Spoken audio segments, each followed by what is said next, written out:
Hello बालक, कैसे हैं आप लोग। उम्मीद करता हूँ मजे में हो गए, जम के पढ़ाई कर। जब हम इंडस्ट्री एनवायरमेंटल एनालिसिस की बात करते हैं तो इसके अंदर जो पहला टूल हम स्टडी करने जा रहे हैं, that tool is five forces model. या शुरू करते बिना समय गवाए हुए। Right, I am going to give you a brief and you have to be very focused. और आपको क्या करना है, पूरे कॉन्सेप्ट को समझना है। सिंगल स्क्रीन पे मैं आपको पूरे कॉन्सेप्ट को समझा रहा हूँ। Once you understand the entire concept then we will go to the theory part. Right, बहुत ही पॉपुलर मॉडल है, आपने इसको पढ़ा है, आप जानते हो उसको बहुत अच्छी तरह से। इसे हम फाइव फोर्सेस मॉडल कहते हैं। क्या कहते हैं? फाइव फोर्सेस मॉडल कहते हैं। किसने दिया था? माइकल पोर्टर ने दिया था। इसको पोर्टर्स फाइव फोर्सेस मॉडल भी कहा जाता है। ठीक है, इस मॉडल का यूज क्या है? इस मॉडल की मदद से हम कंपटीशन को एनालाइज कर सकते हैं। ठीक है, इसको five forces model of competition analysis भी कह सकते हो आप। तो इस मॉडल का पर्पस है कि इसकी मदद से we are going to analyse our competition. That's the idea, that's the basic idea of this model. कितने फोर्सेस होते हैं इस मॉडल में? फाइव फोर्सेस होते हैं मॉडल में। टोटल कितने फोर्सेस होते हैं? फाइव फोर्सेस होते हैं, and that what we have to understand. अब जरा इस बात को समझो कि why we need this model exactly. किसी भी इंडस्ट्री में अगर हम देखें, तो इंडस्ट्री किससे बनता है? सेलर से। आप क्या कहते हो? सेट ऑफ सेलर्स को हम इंडस्ट्री कहते हैं। इंडस्ट्री में क्या होता है? सेट ऑफ सेलर्स होते हैं, और इन्हीं सेलर्स में से एक आप भी हो। राइट, सो हमारे लिए ये जानना जरूरी हो जाता है कि इस इंडस्ट्री में इंटेंसिटी ऑफ कंपटीशन क्या है, लेवल ऑफ कंपटीशन क्या है। क्योंकि बड़ी सिंपल सा एक, अगर मैं आपको एक सिंपल सा एक्सप्लेनेशन दूं, तो अगर intensity of competition is high, अगर कंपटीशन बहुत ज्यादा इंटेंस होता है, उस कंडीशन में आपका प्रॉफिट डिक्लाइन करता है। प्रॉफिट डिक्लाइन करने का सिंपल सा रीजन है कि आपका कॉस्ट बढ़ता है, that is the one thing, या आपका रेवेन्यू फॉल करता है। And you will see that कि आपका प्रॉफिट डिक्लाइन होना शुरू हो जाता है जैसे जैसे कंपटीशन बढ़ेगा। So it's become very important to understand कि जिस इंडस्ट्री में आप ऑपरेट कर रहे हैं, उस इंडस्ट्री का इंटेंसिटी ऑफ कंपटीशन क्या है। अब सवाल आता है कि कैसे इस बात को हम मेजर करें, कैसे इस बात को हम जानें कि किसी भी इंडस्ट्री का इंटेंसिटी ऑफ कंपटीशन क्या है। इसी का जवाब है फाइव फोर्सेस मॉडल। ये एक स्टैंडर्ड मॉडल है जो किसी भी इंडस्ट्री में अप्लाई किया जा सकता है, और जिसकी मदद से आप किसी भी इंडस्ट्री के इंटेंसिटी ऑफ कंपटीशन को समझ सकते हैं, किसी भी इंडस्ट्री के nature and strength of competition को समझ सकते हैं। इंटेंसिटी ऑफ कंपटीशन को समझने का फायदा क्या होता है? तो you come to know about that whether the industry is profitable. Industry आपके लिए प्रॉफिटेबल है या नहीं है। Whether the industry is profitable, industry आपके लिए प्रॉफिटेबल है या नहीं है, इसका पता चल जाता है आपको। क्योंकि अगर इंटेंसिटी हाई है तो प्रॉफिट डिक्लाइन करेगा, इसका मतलब वो आपके लिए प्रॉफिटेबल नहीं है। और अगर इंटेंसिटी ऑफ कंपटीशन लो है, इसका मतलब आपका प्रॉफिट क्या होगा? हाई होगा। तो वो इंडस्ट्री आपके लिए ज्यादा प्रॉफिटेबल है, ज्यादा लुक्रेटिव है। So we have to see that whether the industry is profitable or not, whether the industry is lucrative or not. To understand that, we have to analyze the intensity of competition. We have to understand the nature and strength of competition. And to do the same, we use a model. That model is called as five forces model of competition analysis given by Michael Porter. That is the idea, right? So now you know कि हम ये model क्यों use करते हैं। अब सवाल आएगा, अगला सवाल, कि ये मॉडल हम कहाँ यूज करते हैं। Now we talked about the industry in general. इसका क्या मतलब हुआ? तो याद रखना, जब हम इंडस्ट्री की यहां बात कर रहे हैं तो we are talking about any industry. यानी कि ऐसा नहीं है कि किसी पर्टिकुलर इंडस्ट्री में ही ये मॉडल यूज होगा। ये मॉडल किसी भी इंडस्ट्री में यूज किया जा सकता है। इसका सिंपल सा रीजन, अब आप बोलोगे सर फाइव फोर्सेस से अगर कंपटीशन बनता है तो क्या ये पांचों फोर्सेस सारी इंडस्ट्री में सेम होंगे? ऐसा कैसे हो सकता है? तो जवाब है नहीं, बिल्कुल सेम नहीं होंगे। लेकिन जो प्रोसेस ऑफ कंपटीशन है वो सारी इंडस्ट्री का सेम होता है। कहने का मतलब ये पांचों फोर्सेस हर एक इंडस्ट्री में होंगे।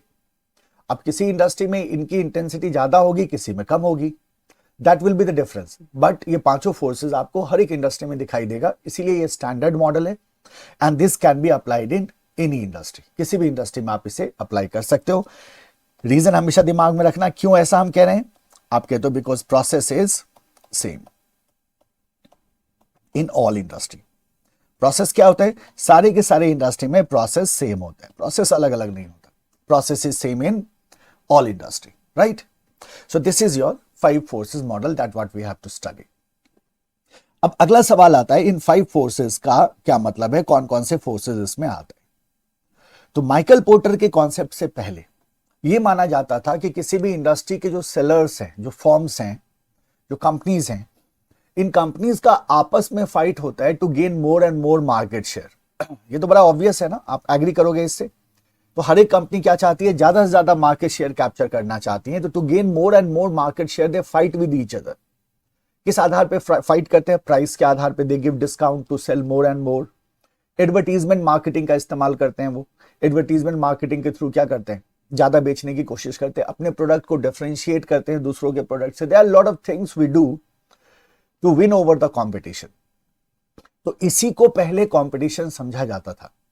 बट माइकल पोर्टर ने कहा कि नहीं, ये जो फॉर्म के आपस का झगड़ा है, यानी कि राइवलरी जो है फॉर्म्स का विद इन द इंडस्ट्री, इसके अलावा भी बहुत सारे फैक्टर्स हैं जो कंपटीशन को अफेक्ट करते हैं। तो सबसे पहले क्या आ गया हमारा, rivalry among forms. Rivalry among forms को हम सेंटर में ले आते हैं। मतलब ये इंडस्ट्री के सेलर्स हैं, आपके इंडस्ट्री के एग्जिस्टिंग सेलर्स हैं, तो उनके बीच तो राइवलरी होगी ही, ठीक है। इसी को पहले क्या समझा जाता था, कंपटीशन समझा जाता था। अब ये राइवलरी अमॉन्ग फर्म्स जो हैं, ये किस आधार पे होती हैं? तो हमने कहा सर, प्राइस के आधार पे, फीचर्स के आधार पे, एडवर्टीजमेंट मार्केटिंग के आधार पे, राइट? इसके आधार पे ये आपस में लड़ते रहते हैं और हर एक फर्म चाहती है कि वो ज्यादा से ज्यादा मार्केट शेयर गेन करे। यहां से क्या होता है, इंटेंसिटी आता है कंपटीशन का। बट इस इंटेंसिटी को और भी कुछ फैक्टर्स कंट्रीब्यूट करते हैं। जैसे देखो, पहला फैक्टर आता है हमारे पास न्यू एंट्रेंट। क्या हो अगर इंडस्ट्री में एक कोई नया प्लेयर आ जाए, अगर इंडस्ट्री में कोई नया प्लेयर आए तो क्या हो? अब ये जो राइवलरी है आपस में, इनका जो झगड़ा है, मान लो टोटल 10 प्लेयर है यहां और एक और नया प्लेयर आता है, तो क्या हो गया, 11 प्लेयर हो गया। यानी कि सप्लाई क्या हो गया, बढ़ गया, बढ़ा ना, क्योंकि ये न्यू एंट्रेंट की कैपेसिटी भी इंडस्ट्री की कैपेसिटी में ऐड होंगी, तो सप्लाई क्या होगा, बढ़ेगा। डिमांड वही है, सप्लाई बढ़ा, डिमांड वही है, क्या होगा, फियर्स कंपटीशन होना शुरू हो जाएगा, यानी कि कंपटीशन की इंटेंसिटी बढ़ेगी। तो आप क्या बोलोगे, जब भी कोई न्यू एंट्रेंट आता है इंडस्ट्री में, उस कंडीशन में हमें दिखता है कि इंटेंसिटी ऑफ कंपटीशन इंक्रीज होता है। एक फैक्टर तो ये हो गया। फिर बात करते हैं बायर्स की। तो राइट हैंड साइड में हम बायर्स को रख लेते हैं, लेफ्ट हैंड साइड में हम सप्लायर्स को रख लेते हैं। सो बायर से भी कंपटीशन अफेक्ट होता है। सवाल होता है कैसे? सो बायर भी प्रेशर एक्सरसाइज करता है इस राइवलरी पे, एंड बायर प्रेशर एक्सरसाइज करता है in terms of bargaining power. अब ध्यान में रखना, what does it mean by bargaining power? तो आप कहते हो सर नेगोशिएशन की हम बात कर रहे हैं। बायर क्यों बार्गेन करता है? बायर दो चीजों के लिए बार्गेन करता है। बायर को अच्छी क्वालिटी का प्रोडक्ट कम प्राइस में चाहिए, बायर इसके लिए बार्गेन करता है। बायर बार्गेन करता है प्राइस के लिए, बायर बार्गेन करता है क्वालिटी के लिए। अब सवाल यह है कि बायर जितना बार्गेन कर पाएगा, इंडस्ट्री पे प्रेशर उतना बढ़ेगा और इंटेंसिटी ऑफ कंपटीशन उतना इंक्रीज होता जाएगा। तो बायर का बार्गेनिंग पावर किन फैक्टर से डिसाइड होता है? Now this is very important thing you will have to see. तो आपको यह देखना होगा कि बायर का बार्गेनिंग पावर किन फैक्टर से डिसाइड होता है और बायर का बार्गेनिंग पावर कितना ज्यादा है। किसी इंडस्ट्री में बायर का बार्गेनिंग पावर ज्यादा हो सकता है, किसी में कम हो सकता है। So that you have to see. So bargaining power के फॉर्म में यहां प्रेशर क्रिएट होता है। Then we have a supplier. Supplier कौन हुआ? जो हमें इनपुट का सप्लाई करता है। क्या सप्लायर भी बार्गेन करता है? सोचो जरा, करेगा ना। सप्लायर भी बार्गेन करेगा और सप्लायर भी प्रेशर एक्सरसाइज करता है in form of bargaining power. अब सवाल आता है सप्लायर क्यों बार्गेन करेगा? तो अगेन सप्लायर बार्गेन करता है प्राइस के लिए। सप्लायर चूंकि आपको इनपुट सप्लाई कर रहा है, तो सप्लायर चाहेगा कि उसे इनपुट का ज्यादा से ज्यादा प्राइस मिले, और ज्यादा से ज्यादा प्राइस लेने के लिए वो क्या करेगा? बार्गेन करेगा। तो सप्लायर भी बार्गेन करता है to get more and more price for his input. अब इसकी बार्गेनिंग पावर किन फैक्टर्स पे डिपेंड करेगी, है ना? बायर सप्लायर का बार्गेनिंग पावर कब हाई होगा, कब लो होगा, that is what we have to understand. और फिर एक आखिरी फैक्टर आता है सब्स्टिट्यूट प्रोडक्ट। देखो, ये आपका इंडस्ट्री प्रोडक्ट, मेन प्रोडक्ट है जिसके साथ इंडस्ट्री के प्लेयर्स आपस में क्या कर रहे हैं, फाइट कर रहे हैं। बट इसके अलावा सब्स्टिट्यूट प्रोडक्ट्स भी हो सकते हैं। सब्स्टिट्यूट प्रोडक्ट वो प्रोडक्ट होते हैं जो सेम नीड को एड्रेस करते हैं लेकिन अलग सेक्टर से होते हैं, सेम सेक्टर से वो नहीं होंगे। जैसे हमने कहा, अगर मैं बिस्लेरी और एक्वाफिना की बात करूं तो ये दोनों कंपीटिंग ब्रांड है, ये इस बीच में आएगा, राइवलरी अमंग फर्म्स में आएगा। लेकिन अगर मैं एक्वाफिना और रियल जूस की बात कर लूं तो दोनों सेम नीड को एड्रेस कर सकता है। मान लो प्यास लगी है और पानी नहीं है तो आप जूस भी पी के प्यास बुझा सकते हो। तो दोनों सेम नीड को एड्रेस कर रहे हैं बट जूस अलग सेक्टर से है। So that is the substitute product. तो सब्स्टिट्यूट प्रोडक्ट का मतलब हुआ ऐसा प्रोडक्ट जो सेम नीड को एड्रेस करे बट एसेंशियली क्या होगा, डिफरेंट सेक्टर से होगा। तो सब्स्टिट्यूट प्रोडक्ट भी प्रेशर एक्सरसाइज करता है आपके ओवरऑल कंपटीशन पे। और यही रीजन है कि किसी इंडस्ट्री के कंपटीशन को देखोगे आप तो वो आपको रिजल्टेंट दिखेगा इन 5 फोर्सेस का, न्यू एंट्रेंट का, बायर के बार्गेनिंग पावर का, सप्लायर के बार्गेनिंग पावर का, सब्स्टिट्यूट प्रोडक्ट का और राइवलरी अमंग फर्म्स का। तो ये 5 फैक्टर्स का टोटल इंपैक्ट आपको दिखेगा किस पे, कंपटीशन पे। इसीलिए इसको कहा गया 5 फोर्सेस मॉडल। कितने फोर्सेस हैं, 5 फोर्सेस हैं टोटल। अब जरा समझो इसको, ये एनालिसिस होता कैसे। अगर मैं इस 5 फोर्सेस को किसी भी इंडस्ट्री में अप्लाई करना चाहूं तो मैं कैसे अप्लाई कर सकता हूं, मैं कैसे समझ सकता हूं कि इंडस्ट्री का nature and strength of competition क्या है। सबसे पहले हम क्या करते हैं, हम ये देखते हैं कि जैसे मान लो एक फोर्स हमने लिया न्यू एंट्रेंट, ठीक है, न्यू एंट्रेंट ले लिया। अब हम देखते हैं कि न्यू एंट्रेंट से क्या एसोसिएटेड प्रेशर है जो इंडस्ट्री पे जा रहा है। जैसे देखो for example let's say we are analysing the telecom industry. तो टेलीकॉम इंडस्ट्री में जियो की एंट्री को हम एनालाइज कर रहे थे। तो जियो क्या हो गया, न्यू एंट्रेंट हो गया, इंडस्ट्री में आया, राइट। लेकिन जब जियो आया तो जियो किस तरह का प्रेशर क्रिएट कर रहा है, न्यू एंट्रेंट किस तरह का प्रेशर क्रिएट कर रहा है। तो आप क्या बोलोगे कि सर सबसे पहला प्रेशर तो ये था कि जियो एक बहुत बड़ी कंपनी थी, अ बिग फर्म। तो हमने कहा इससे क्या फर्क पड़ता है, आप बोलोगे सब पड़ता है ना फर्क। क्या हुआ था, जितना टेलीकॉम इंडस्ट्री का टोटल वर्थ था उतना जियो का लॉन्चिंग कॉस्ट था, लॉन्च करने में उन्होंने उतना लगा दिया जितना पूरे टेलीकॉम इंडस्ट्री का वर्थ था। तो जब बड़ी फर्म्स एंटर करती है किसी भी इंडस्ट्री में तो इंटेंसिटी ऑफ राइवलरी कई गुने से बढ़ती है, बहुत इंटेंस आपको कंपटीशन दिखाई देगा। याद करो जब जियो की एंट्री हुई थी तो कैसे अफरा तफरी मची थी पूरी इंडस्ट्री में, मर्जर्स होने शुरू हो गए, एक्विजिशंस होने शुरू हो गए, प्राइस गिरना शुरू हो गया सबका, राइट, सबके प्रॉफिट डिक्लाइन हो रहे थे। Now that is the idea. तो अगर जियो का एग्जांपल ले ले तो क्या था, बिग फर्म था, बिग फर्म ने एंट्री किया तो बिग फर्म के फॉर्म में न्यू एंट्रेंट प्रेशर डाल सकता है। फर्दर सोचो, ये जो बड़ी बड़ी जैसे बिग बाजार जैसे जो मल्टी प्रोडक्ट स्टोर जो खुले इंडिया में, इसका इंपैक्ट आप जानते हैं कि लोकल शॉप्स पे हुआ, राइट। डोमेस्टिक बिजनेस कॉन्फेक्शनरी के जो शॉप्स होते हैं उस पर बहुत ज्यादा इंपैक्ट देखने को मिला। ऐसा क्यों हुआ, तो आप क्या कहते हो sir, there is a factor called as range of product. जब आप किसी मॉल में किसी बड़े शॉप में शॉपिंग करने जाते हैं तो you will see that they have all kind of product under single roof, under one roof. ये आपको लोकल मार्केट में नहीं होता, हर एक सामान के लिए आपको अलग अलग शॉप में जाना पड़ता है। तो क्या range of product pressure create कर सकता है, बिल्कुल कर सकता है। तो जो फॉर्म आ रही है ना इंडस्ट्री में, न्यू एंट्रेंट जो है उसके पास रेंज है प्रोडक्ट्स का, range of products, range of products. Likewise brand name, मान लो उनका ब्रांड नेम बहुत स्ट्रांग है तो इससे भी प्रेशर आएगा। उनका ब्रांड नेम क्या है, बहुत स्ट्रांग है, इससे भी प्रेशर आएगा। तो आप देखोगे बहुत सारे फैक्टर्स, बहुत सारे प्रेशर्स क्रिएट करता है न्यू एंट्रेंट। तो आप कह सकते हो new एंट्रेंट can be create pressures in form of big form, range of product, brand name, advance technology. मान लो ये इनकी टेक्नोलॉजी बहुत एडवांस्ड है, ये बहुत ही एडवांस टेक्नोलॉजी के साथ आ रहे हैं, ये भी पॉसिबिलिटी है, advance technologies and so on. तो इस फॉर्म में क्या करती है, न्यू एंट्रेंट प्रेशर एक्सरसाइज करती है। तो अब हमें इंडस्ट्री को एनालाइज करना था तो हमने पहला फैक्टर ले लिया न्यू एंट्रेंट, और हमने देखा न्यू एंट्रेंट किस तरह के प्रेशर क्रिएट करता है। तो we got the pressure of the new एंट्रेंट।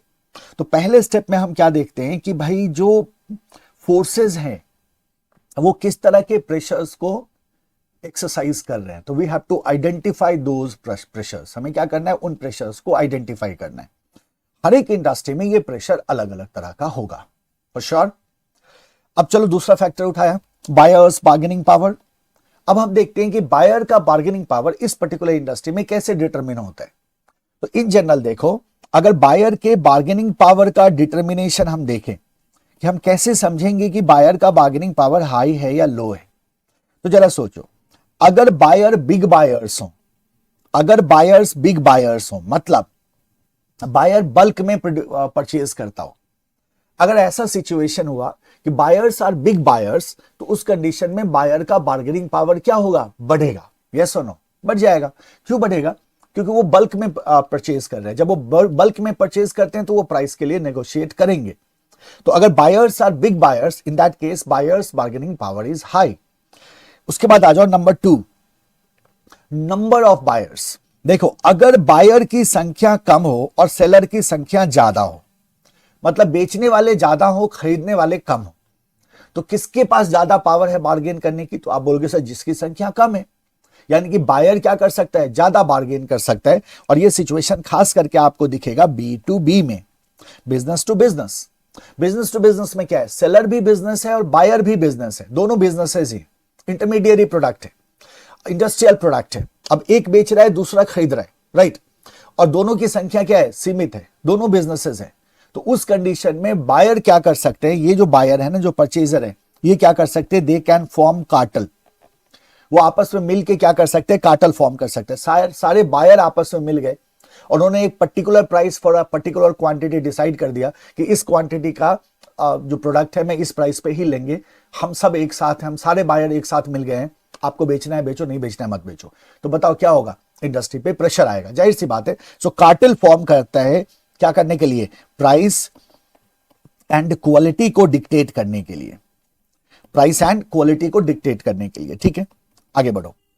अब देखो, एक आपने क्या कहा, पहला तरीका है बिग बायर्स हो, दूसरा तरीका है नंबर ऑफ बायर्स क्या हो, कम हो। B2B में कार्टल फॉर्म हो जाता है बायर के द्वारा, ताकि वो क्या कर सके, प्राइस एंड क्वालिटी को कंट्रोल कर सके। फर्दर सोचो, और कब बायर का बार्गेनिंग पावर हाई हो सकता है? तो आप कहते हैं कि सर जब जब यहां जो ये जो फॉर्म्स हैं, जो राइवली अमंग फॉर्म्स है, ये जो प्रोडक्ट बेच रहे हैं ना, इन प्रोडक्ट में डिफरेंशिएशन ना हो, यानी कि सेलर 1, सेलर 2, सेलर 3, सेलर 4 ये एक ही तरह का प्रोडक्ट बेच रहे हैं, इनके प्रोडक्ट में ज्यादा अंतर नहीं है। अगर इनके प्रोडक्ट में ज्यादा अंतर नहीं है तो बायर के पास तो ज्यादा ऑप्शन हो जाएगा। बायर सेलर 1 से भी खरीद सकता है, 2 से भी खरीद सकता है, 3 से भी खरीद सकता है, 4 से भी खरीद सकता है, तो बायर की बार्गेनिंग पावर बढ़ जाएगी।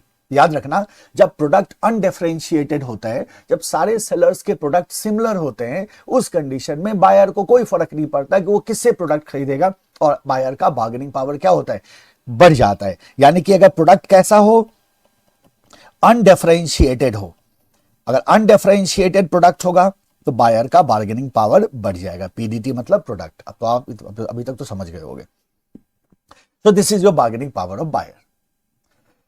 अब चलो इस साइड सप्लाई, तीसरा फैक्टर लिया उस इंडस्ट्री का हमने, क्या, सप्लाई। अच्छा, ये सारे फैक्टर्स एक ही इंडस्ट्री में हो जरूरी नहीं है, ये प्रेशर्स जरूरी नहीं है, अलग अलग इंडस्ट्री में ये प्रेशर्स का इंटेंसिटी आपको अलग अलग दिखेगा, इस प्रेशर का स्ट्रेंथ आपको अलग अलग दिखेगा। तो पहले स्टेप में हमने क्या किया, हम प्रेशर को आइडेंटिफाई कर रहे हैं, ये हमारा स्टेप नंबर 1 है। अभी हम स्टेप 1 पे ही है, 2 फैक्टर का प्रेशर हमने आइडेंटिफाई कर लिया, न्यू एंट्रेंट का और बायर का। अब चलते हैं सप्लायर पे। सप्लायर भी क्या एक्सरसाइज करता है, बार्गेनिंग पावर। तो बार्गेनिंग पावर को आप कैसे डिटरमिन करोगे, बताओ कैसे पता करें कि क्या क्या बार्गेनिंग पावर कब हाई होगा, कब लो होगा। इसमें जो सबसे पहला इंपॉर्टेंट एस्पेक्ट है वो है नंबर ऑफ सप्लायर्स है। अब हमें याद रखना है कि सप्लायर अगर ज्यादा होगा, खुद सोचो आप, अगर ये सप्लायर ज्यादा हो और ये बायर कम हो, सप्लायर अगर ज्यादा है संख्या में एज कंपेयर टू बायर, तो उस कंडीशन में बताओ मुझे, क्या सप्लायर की बार्गेनिंग पावर क्या हो जाएगी, कम हो जाएगी। अगर सप्लायर की संख्या कम है as compare to buyer, buyer की संख्या ज्यादा है और सप्लायर कम है, सप्लाई करने वाले 2-3 लोग ही हैं, खरीदने वाले 100 लोग हैं, तो ये 2-3 लोगों की बार्गेनिंग पावर क्या हो जाएगी, बढ़ जाएगी।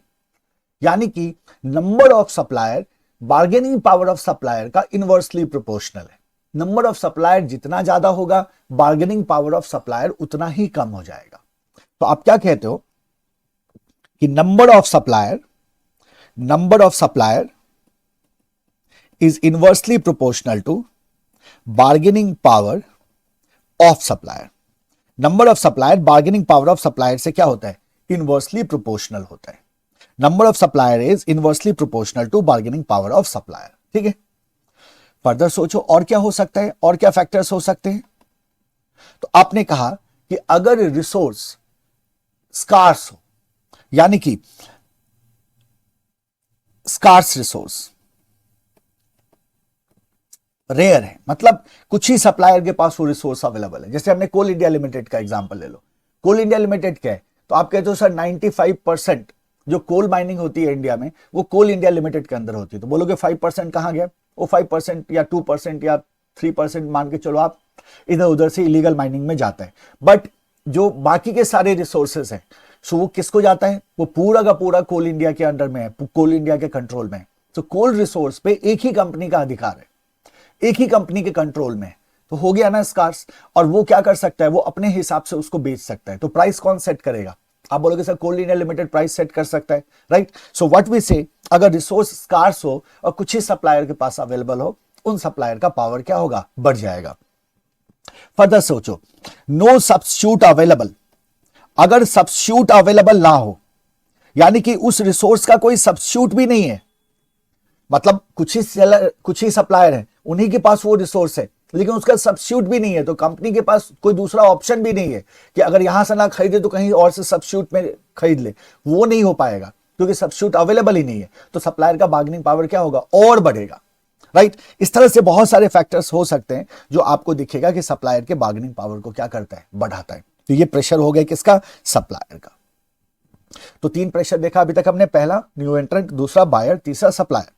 अब बात करो सब्स्टिट्यूट प्रोडक्ट। क्या सब्स्टिट्यूट प्रोडक्ट भी प्रेशर एक्सरसाइज करता है, आप बोलोगे हाँ करेगा। अच्छा किस टर्म में करेगा, जरा सोचो। आप सब्स्टिट्यूट कब खरीदोगे, मेन प्रोडक्ट को, इंडस्ट्री प्रोडक्ट को छोड़ के। तो आप पहला आपके दिमाग में आएगा कि सर अगर सब्स्टिट्यूट प्रोडक्ट का प्राइस क्या हो, लो हो, है ना, सब्स्टिट्यूट प्रोडक्ट बहुत सस्ते में मिल रहा है आपको, और आप अगर इंडस्ट्री प्रोडक्ट में जाते हैं तो वो बहुत महंगा मिल रहा है, तो आपने क्या बोला, चलो सब्स्टिट्यूट से ही काम चलाओ।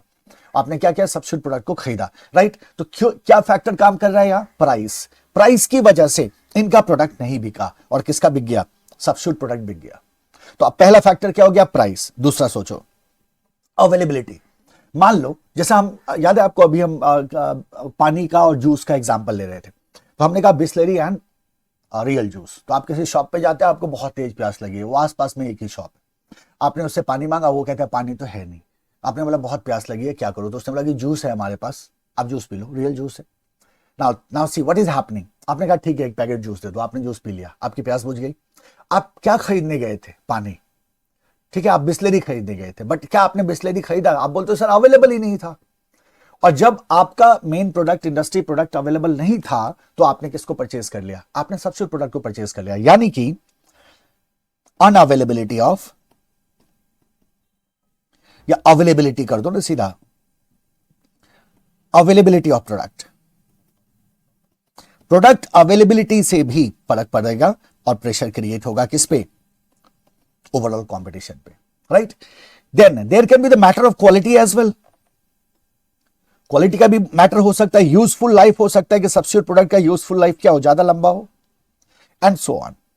इस तरह से आप देखोगे सब्स्टिट्यूट प्रोडक्ट से भी मल्टीपल प्रेशर आपको जाता हुआ दिखाई देगा किस पे, राइवलरी पे। और ये चारों के चारों फैक्टर्स अल्टीमेटली कंट्रीब्यूट करते हैं राइवलरी अमंग फर्म में, और यहीं से आपका इंटेंसिटी मेजर होता है। अब बात आती है राइवलरी अमंग फर्म की, तो यहां कैसे फाइट होगा, तो आप बोलोगे सर यहां भी उसी आधार पे फाइट होगा, प्राइस के आधार पे, डिफरेंशिएशन के आधार पे, डिस्ट्रीब्यूशन चैनल के आधार पे, टेक्नोलॉजी के आधार पे, प्रोडक्शन एफिशिएंसी के आधार पे, सेल्स स्किल के आधार पे, एंड सो ऑन। यहां पे क्या होगा, आपस में फाइट होता रहेगा। तो हम क्या करते हैं, पहले पांचों फैक्टर्स के प्रेशर्स को हमने आइडेंटिफाई कर लिया। पांचों फैक्टर्स के प्रेशर को आइडेंटिफाई करने के बाद हम हर एक प्रेशर के स्ट्रेंथ को मेजर करते हैं, उसको डिटरमिन करते हैं कि इन प्रेशर का क्या स्ट्रेंथ है। यानी कि अगर बिग फर्म है तो क्या स्ट्रेंथ है उसका, किस तरह से इसको हम कैटेगराइज कर सकते हैं, माइल्ड है, फियर्स है, वेरी स्ट्रांग है, स्ट्रांग है। तो आप इसको हम किस तरह से कैटेगराइज कर सकते हैं, तो हम क्या करते हैं, इसको हर एक प्रेशर के स्ट्रेंथ को देखते हैं। इस सबके स्ट्रेंथ को देखा, इस सबके स्ट्रेंथ को देखा, इन सबके स्ट्रेंथ को देखा, इंडिविजुअल प्रेशर्स के स्ट्रेंथ को देखा।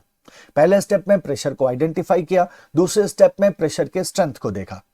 अब इंडिविजुअल स्ट्रेंथ से हमारा तो काम होगा नहीं, क्योंकि ये पांचों फोर्सेस मिलके ओवरऑल एनवायरनमेंट को बनाते हैं। तो हम वेटेड एवरेज का इस्तेमाल करेंगे। तो वेटेड एवरेज में क्या होता है, हम सबको वैल्यू असाइन करते हैं, उसका वेटेड एवरेज निकालते हैं, तो हमें क्या मिल जाता है, कुमुलेटिव वैल्यू मिल जाता है, टोटल वैल्यू मिल जाता है।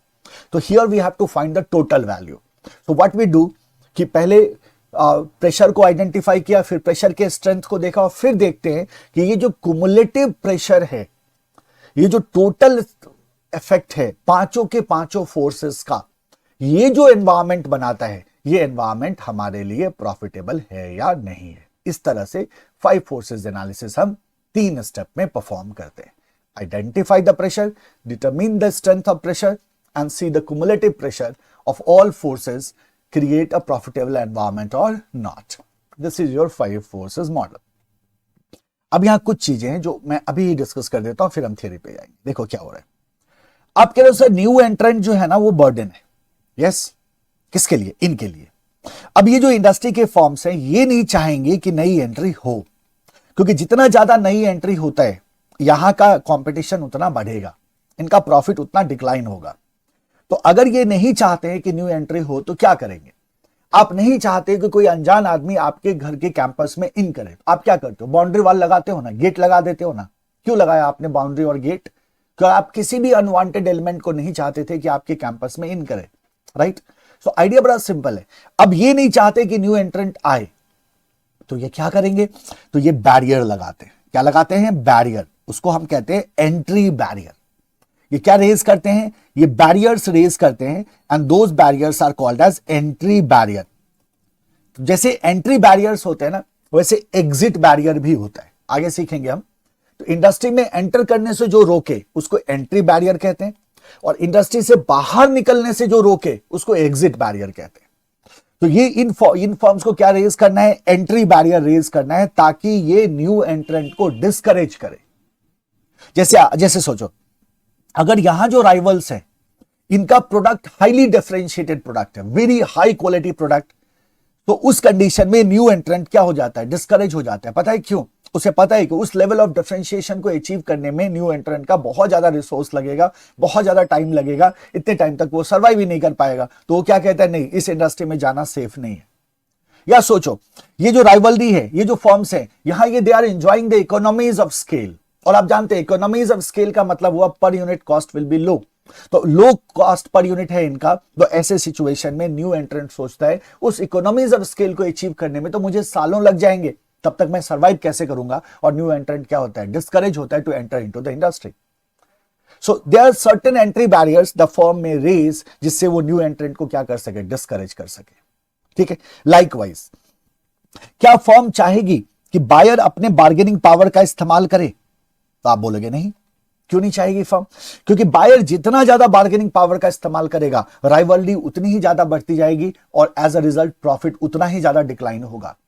तो ये जो कंपनीज है ना यहां इंडस्ट्री में, ये नहीं चाहती कि बायर अपने बार्गेनिंग पावर का इस्तेमाल करे। तो क्या करना होगा? तो यहां ये रेज करते हैं स्विचिंग कॉस्ट। देखो, बायर बार्गेनिंग क्यों कर पा रहा है? क्योंकि बायर के पास स्विच करने का ऑप्शन है। बायर एक फर्म को कहता है कि तुम अगर मेरे प्राइस मेरे क्वालिटी के हिसाब से नहीं दोगे तो मैं दूसरे के पास जाऊंगा। ठीक है। अब क्या हो कि ये जो फर्म जिससे बार्गेन करने की कोशिश कर रहा है बायर, उसकी प्रोडक्ट की क्वालिटी बहुत ही हाई हो। तो अगर उसकी प्रोडक्ट की क्वालिटी बहुत हाई है, हाईली डिफरेंशिएटेड प्रोडक्ट है, और उसे पता है कि उसके जैसा प्रोडक्ट और कोई नहीं बेच रहा है, तो वो क्या करेगा? बार्गेन करने से मना कर देगा।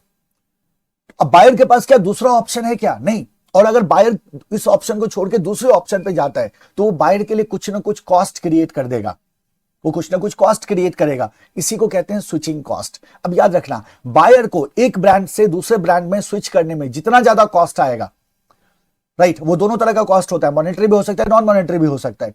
जितना ज्यादा कॉस्ट आएगा, बायर उतना ही कम स्विच करने की टेंडेंसी दिखाएगा। तो यहां के फॉर्म्स को स्विचिंग कॉस्ट रेज करना होगा इस तरह से कि बायर उनको स्विच करके किसी और पे ना जाए। Same will happen here. यहां भी उन्हें क्या करना होगा? स्विचिंग कॉस्ट रेज करते हैं वो, ताकि सप्लायर के पावर को क्या किया जा सके?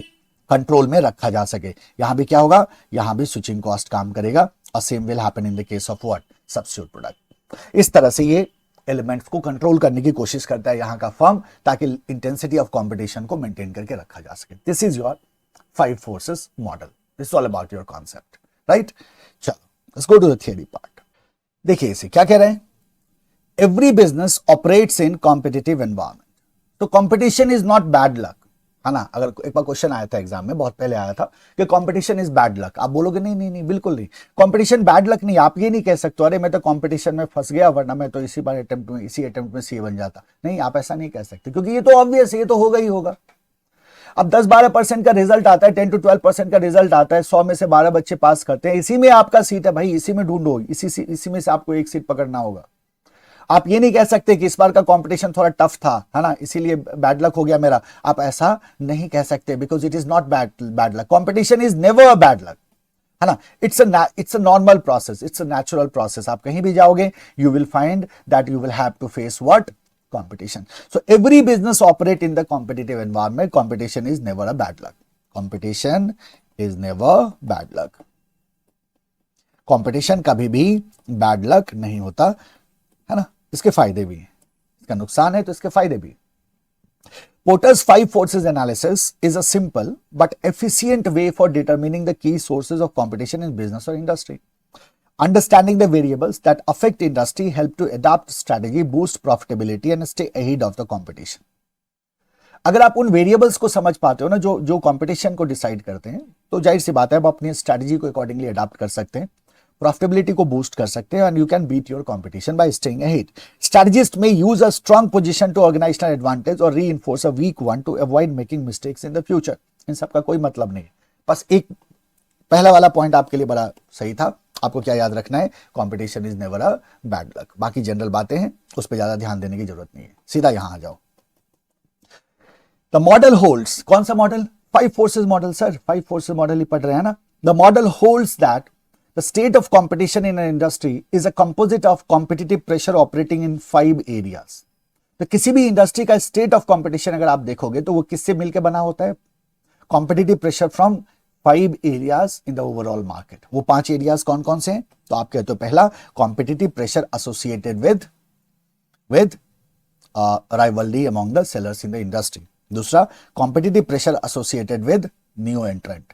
तीसरा कॉम्पिटिटिव प्रेशर एसोसिएटेड विद या कमिंग फ्रॉम सब्स्टिट्यूट प्रोडक्ट। चौथा competitive pressure stemming from bargaining power of supplier. And पांचवा competitive pressure stemming from buyers bargaining power. यही 5 फोर्सेस हैं।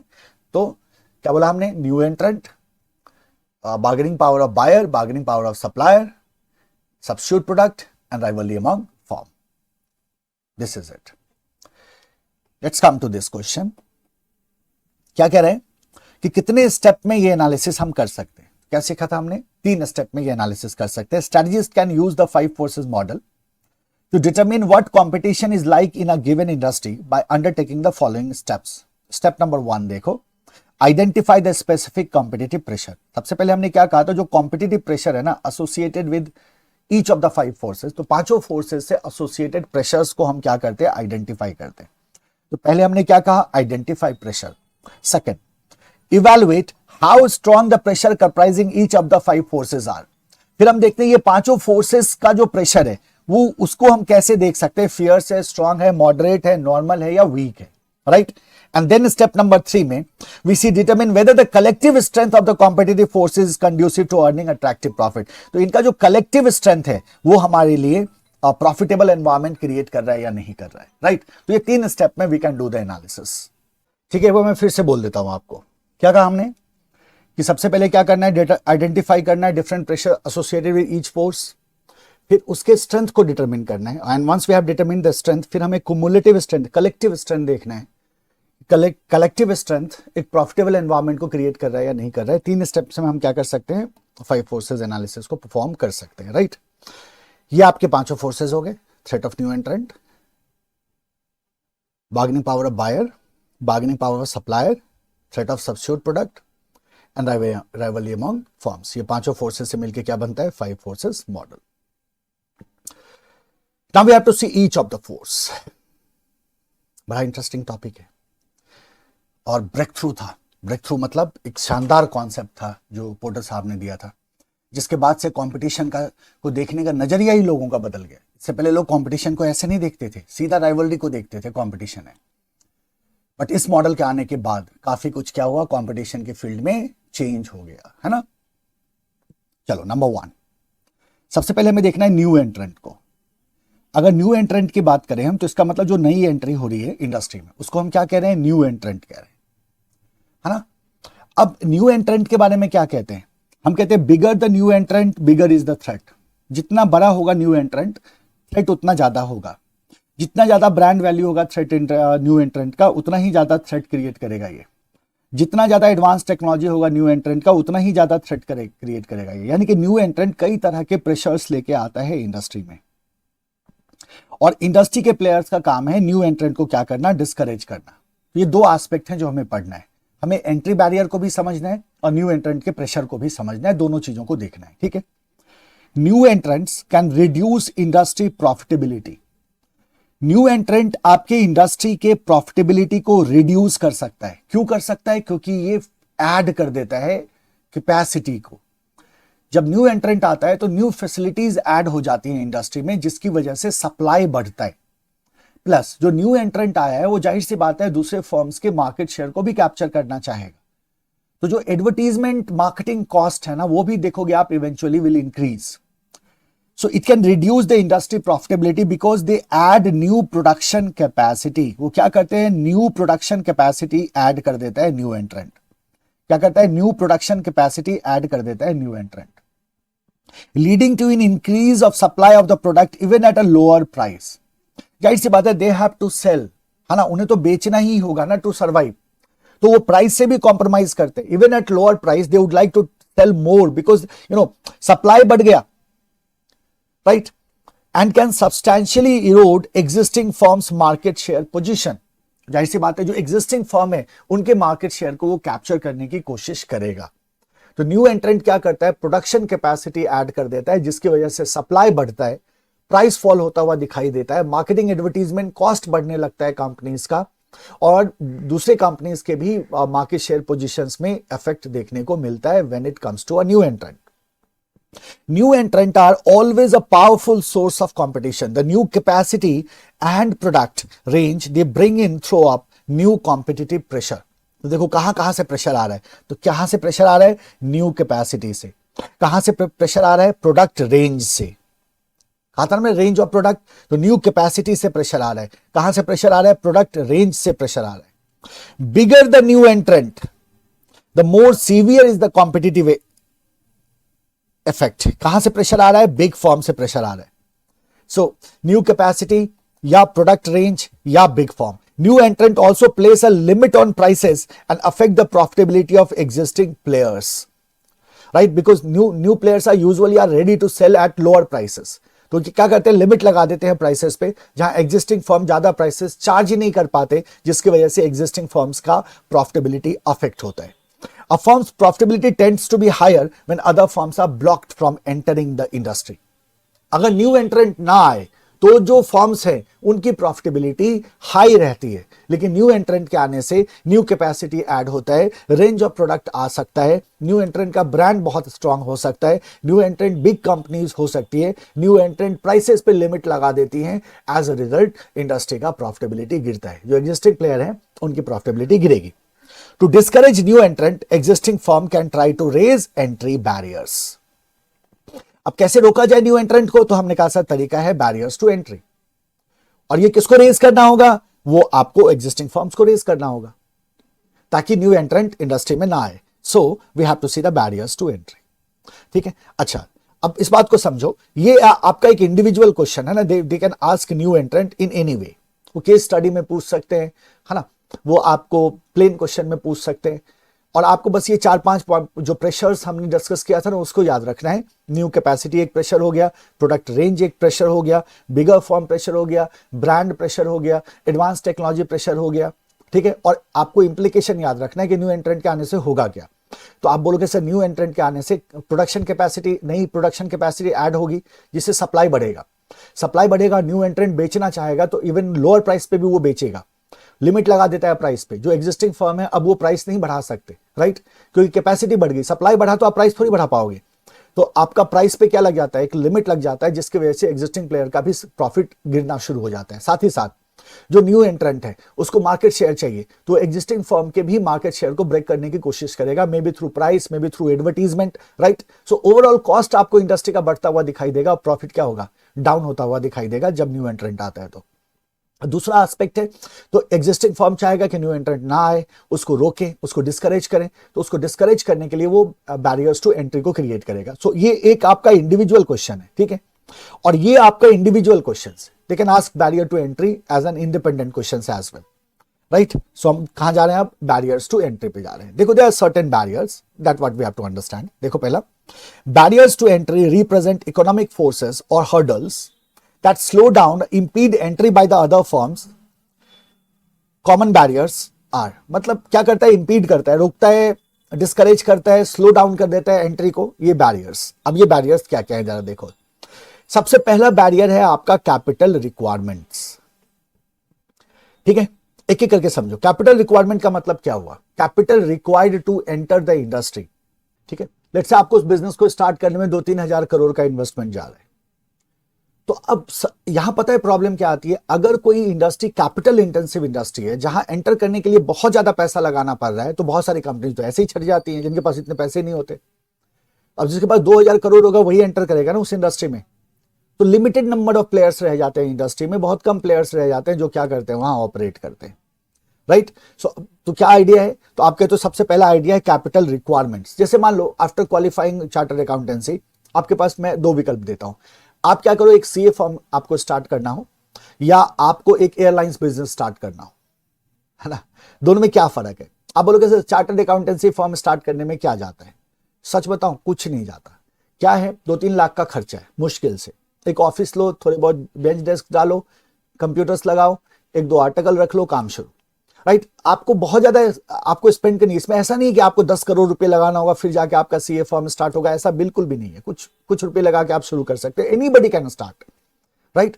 आप देखोगे बहुत सारे लोग स्टार्ट करते हैं, फिर बाद में भले ही जॉब में चले जाएं, कुछ लोग सक्सेस होते हैं, कुछ लोग नहीं हो पाते हैं, बट बहुत सारे लोग इसको स्टार्ट कर सकते हैं। इट्स ओके, एंट्री करना बड़ा आसान है, राइट, उतना ही आसान एग्जिट करना है, क्योंकि आपने कम पैसा लगाया है तो एग्जिट करने में भी आपको ज्यादा दिक्कत नहीं होती है। बट जब think of an airlines business, अगर मान लो आप एविएशन इंडस्ट्री में एंटर करना चाहते हैं, तो एविएशन इंडस्ट्री में एंटर करने के लिए आपको प्लेन्स चाहिए ना, फिर आप हैंगर चाहिए, उसका रेंट देना होगा, आपको फ्यूल आपको उसमें देना होगा, आपको पूरा का पूरा क्रू चाहिए, आपको ग्राउंड स्टाफ चाहिए, मतलब देखो कितना झंझट है, बहुत ज्यादा इन्वेस्टमेंट की आपको जरूरत होगी। तो आप अभी आप क्वालिफाई किए, मैं बोलूंगा एविएशन इंडस्ट्री में जाओ, एविएशन का बिजनेस स्टार्ट कर दो, तो आप क्या बोलोगे, नहीं, क्योंकि कैपिटल रिक्वायरमेंट क्या है, बहुत हाई है, मेरे पास उतना कैपिटल नहीं है तो मैं नहीं जा सकता, राइट, बाद में देखेंगे। So what is the idea here, तो हम कहते हैं जहां कम कैपिटल रिक्वायर्ड है वहां एंट्री ज्यादा आसानी से हो जाती है, जहां कैपिटल रिक्वायरमेंट बहुत हाई है वहां एंट्री बहुत मुश्किल से होती है। So capital requirement works as a what, entry barrier. Number 2, economies of scale. जो एग्जिस्टिंग फर्म है ना, they are enjoying the economies of scale. क्या होता है फेडेक्स के साथ, ज़ेरॉक्स के साथ, ज़ेरॉक्स ने सोचा था मैं पीसी इंडस्ट्री में जाऊं, ज़ेरॉक्स पीसी इंडस्ट्री में जाना चाहते थे, नहीं जा पाए। क्यों नहीं जा पाए, ज़ेरॉक्स ने ये देखा कि जो ऑलरेडी वर्किंग कंपनीज हैं, डेल है, एचपी है वगैरह, ये कंपनीज क्या कर रहे थे, they were enjoying economies of scale. So they were enjoying economies of scale, और ज़ेरॉक्स के पास जो टेक्नोलॉजी थी, इनफैक्ट जो ग्राफिकल यूजर इंटरफेस है ना, ग्राफिकल यूजर इंटरफेस जिसको आपने देखा माइक्रोसॉफ्ट वगैरह ने, एप्पल वगैरह ने यूज किया, ये जीयूआई का इन्वेंशन ज़ेरॉक्स ने ही किया था, लेकिन ज़ेरॉक्स इसको कमर्शलाइज नहीं कर पाया। जब कमर्शलाइजेशन की बात आई ना, तो ज़ेरॉक्स के सामने सबसे बड़ा चैलेंज था जो एग्जिस्टिंग कंपनीज थी उनका इकोनॉमीज ऑफ स्केल। ज़ेरॉक्स को पता था वो जो इकोनॉमीज ऑफ स्केल को एंजॉय कर रहे हैं वो ज़ेरॉक्स नहीं कर पाएगा, Xerox fail to commercialise it, और वो कभी भी पीसी इंडस्ट्री में या जीयूआई ऑपरेटिंग सिस्टम वगैरह में एंटर नहीं कर पाया। So that is the another aspect, economies of scale. अगर existing firms economies of scale को एंजॉय कर रही हैं तो न्यू एंट्रेंट को दिक्कत होती है। Third, product differentiation. अगर एग्जिस्टिंग फर्म के प्रोडक्ट हाईली डिफरेंशिएटेड हो, अगर एग्जिस्टिंग फर्म के प्रोडक्ट, जैसे आप बेबी सेगमेंट की बात करो, जब आप बच्चों के लिए प्रोडक्ट खरीदते हैं ना, बेबी के लिए प्रोडक्ट खरीदते हैं, तो then you go for Johnson and Johnson, and there are certain brands, 2-3 brand है जिसमें से आप एक को चूज करते हैं। क्यों नहीं बहुत सारे एंट्रेंट हैं यहां, क्यों किसी एंट्रेंट को इतना स्ट्रगल करना पड़ता है? द सिंपल फंडा is that product of Johnson and Johnson is highly differentiated. तो ऐसे सिचुएशन में वो लेवल ऑफ डिफरेंशिएशन अचीव करना और उस प्राइस में बेचना, ये इट्स अ डिफिकल्ट टास्क। तो न्यू एंट्रेंट को लगता है प्रोडक्ट इज हाईली डिफरेंशिएटेड, वहां शायद हमारे लिए रूम नहीं है और हम सर्वाइव ना कर पाए, डिस्करेज होंगे वो। फिर आओ स्विचिंग कॉस्ट। अगर एग्जिस्टिंग जो प्लेयर्स हैं उन्होंने हाई स्विचिंग कॉस्ट करके रखा हुआ है, कहने का मतलब अब कस्टमर अगर एग्जिस्टिंग प्लेयर को छोड़ के न्यू एंट्रेंट से बाय करते हैं तो उस कंडीशन में उनका सब्सटैंशियल कॉस्ट आता है। ट्रेनिंग के का कॉस्ट हो सकता है, इंस्टॉलेशन वगैरह का कॉस्ट हो सकता है, या राइट, और it may be some non financial factor like trust, इसका भी कॉस्ट हो सकता है। तो ये जो स्विचिंग कॉस्ट है ना, that switching cost will stop the customers to switch from existing to the new player। तो अगर स्विचिंग कॉस्ट हाई है, ये दिखता है न्यू एंट्रेंट को कि अगर हम एंटर भी करते हैं तो जो कस्टमर है वो एग्जिस्टिंग फर्म को छोड़ के हम पे स्विच नहीं करेंगे, तो फिर वो क्या फील करते हैं, डिस्करेज्ड फील करते हैं। ब्रांड आइडेंटिटी, अगर ब्रांड आइडेंटिटी बहुत स्ट्रांग है, ब्रांड इमेज बहुत स्ट्रांग है एग्जिस्टिंग फर्म्स का, और जो कस्टमर्स हैं they are highly associated with the brand, तो फिर वो उस ब्रांड को छोड़ के न्यू एंट्रेंट को परचेज नहीं करेंगे। So that's a brand identity. Access to distribution channel, अगर distribution channel somehow is restricted to get to be accessed by the new entrant, new entrant को डिस्ट्रीब्यूशन चैनल का access अगर ना मिले तो क्या हो, तो जाहिर सी बात है इस इन that case they want be successful in the market, तो वो भी उनको डिस्करेज करता है। And possibility of aggressive retaliation by the existing player. अब जरा सोचो, न्यू एंट्रेंट को अगर ये फील होता है कि अगर मैंने एंटर किया तो जो एग्जिस्टिंग प्लेयर है वहां से मुझे एग्रेसिव रिटेलिएशन मिलेगा, तो उस कंडीशन में मुझे दिक्कत होगी सरवाइव करने में, तो फिर वो डिस्करेज होगा। यस, एग्रेसिव रिटेलिएशन का मतलब क्या हुआ, let's say pricing, let's talk about the advertisement. अगर मान लो जो एग्जिस्टिंग प्लेयर्स हैं उन सब ने अपनी प्राइसिंग लो करी और एडवर्टीजमेंट को बहुत तेज कर दिया, उसमें ज्यादा इन्वेस्ट करना शुरू कर दिया, तो न्यू एंट्रेंट के लिए क्या होगा, बहुत बड़ी डिफिकल्टी क्रिएट हो जाएगी, क्योंकि सब साथ मिलकर उसका विरोध कर रहे हैं, एग्रेसिवली विरोध कर रहे हैं। तो एडवर्टीजमेंट की आप बात करते हो, प्राइस की बात करते हो। जब हम एग्रेसिव रिटेलिएशन की बात कर रहे हैं ना, तो हम प्राइस की बात कर रहे हैं और एडवर्टीजमेंट की बात कर रहे हैं, करेक्ट। तो ये कुछ बैरियर्स हैं जो न्यू एंट्रेंट को क्या करते हैं, डिस्करेज करते हैं, न्यू एंट्रेंट को हतोत्साहित करते हैं, हिंदी में अगर बोलूं तो, राइट। तो first one is the capital requirement. अभी आपने समझा, फटाफट थ्योरी देख लो। सबसे पहला क्या हो गया हमारा, capital requirement. When a large amount of capital is required to enter an industry, ये बैरियर की तरह काम करना शुरू कर देता है। जब इंडस्ट्री में एंटर करने के लिए large amount of capital is required, firms lacking funds are effectively barred. जिनके पास फंड नहीं है वो तो वैसे ही बार्ड हो गए, thus enhancing the profitability of existing firm. और अगर न्यू एंट्रेंट नहीं आ रहा है तो एग्जिस्टिंग फर्म की प्रॉफिटेबिलिटी क्या होगी, बढ़ेगी। सेकेंड है आपका इकोनॉमीज ऑफ स्केल, ठीक है। सो इकोनॉमीज ऑफ स्केल का मतलब क्या होता है, economies of scale refer to decline in the per unit cost of production as the volume grows, right. A large firm that enjoys economies of scale can produce high volume of goods at successively lower cost। ये क्या करता है, new entrant को discourage करता है। तो वो high volume of product को प्रोड्यूस कर सकते हैं लोअर कॉस्ट पे, और न्यू एंट्रेंट को पता है ये तुरंत नहीं होता है, इट टेक्स टाइम, और वो ऑलरेडी इकोनॉमीज ऑफ स्केल को एंजॉय कर रहे हैं, तो we can not enter. Xerox PC में एंटर नहीं किया because existing player like Dell and HP were enjoying economies of scale, और जेरोक्स को पता था कि शॉर्ट पीरियड ऑफ टाइम में ये इकोनॉमीज ऑफ स्केल हम अचीव नहीं कर पाएंगे, उन्होंने एंटर नहीं किया, राइट। Number 3, product differentiation. जब प्रोडक्ट क्या हो, हाईली डिफरेंशिएटेड हो। So product differentiation refers to the physical or perceptual differences or enhancements that make a product special or unique in the eyes of the customer. So when product is differentiated, it is perceived unique by the customer. Customer इसको unique perceive कर रहा है। So a firm in personal care, product and cosmetic industry actively engage in product differentiation। है ना, personal care की बात कर लो, cosmetics की बात कर लो, हमने Johnson and Johnson baby segment की बात कर ली थी। इनका प्रोडक्ट क्या है, हाईली डिफरेंशिएटेड है। और जब प्रोडक्ट हाईली डिफरेंशिएटेड हो तो उस कंडीशन में क्या कह रहे हो आप, differentiation works to reinforce entry barrier. वो किस तरह से काम करता है, एंट्री बैरियर की तरह काम करता है, because the cost of creating genuine product differences may be too high for the new entrants. क्योंकि वो जेन्युइन प्रोडक्ट डिफरेंशिएशन क्रिएट करना, इसमें बहुत टाइम लगता है, बहुत इन्वेस्टमेंट लगता है। तो न्यू एंट्रेंट के लिए ये बहुत मुश्किल है, बहुत एक्सपेंसिव हो जाएगा न्यू एंट्रेंट के लिए, तो ये न्यू एंट्रेंट को क्या करेगा, डिस्करेज करेगा। स्विचिंग कॉस्ट, अगर ये क्या हो, हाई हो। देखो, to succeed in any industry a new entrant must be able to persuade existing customer of other companies to switch to its products। अगर न्यू एंट्रेंट को सक्सेस पाना है तो न्यू एंट्रेंट को कस्टमर्स को परसो करना होगा कि आप एग्जिस्टिंग प्लेयर को छोड़ के मुझसे खरीदो। To make a switch, buyers may need to test a new firm's product, negotiate new purchase contract, train personnel etc. ये सब करना होगा बायर को। बायर अगर स्विच करता है तो बायर को क्या करना होगा, नए प्रोडक्ट को टेस्ट करना होगा, परचेज कॉन्ट्रैक्ट को नेगोशिएट करना होगा, अपने लोगों को ट्रेन करना होगा। तो बायर क्या कहता है कि नो आई वांट स्विच, है ना, स्मार्ट बायर है क्योंकि स्विचिंग कॉस्ट क्या है, बहुत हाई है। तो बायर क्या कहता है, no I want switch. Buyers often incur substantial financial cost in switching between the firms, financial as well as the psychological. When such switching costs are high, buyers are often reluctant to change. तो अगर switching cost high होगा तो buyer change नहीं करना चाहेगा, क्योंकि इसमें बहुत सारा फाइनेंशियल एंड साइकोलॉजिकल कॉस्ट क्या होता है, इन्वॉल्व होता है। बहुत सारा financial and psychological cost involve होता है। अगर स्विचिंग कॉस्ट हाई है तो buyer would not like to switch. Number 5, brand identity. ठीक है, brand identity can also be will also serve as entry barrier. So brand identity is particularly important for infrequently purchased product that carry a high cost to the buyer.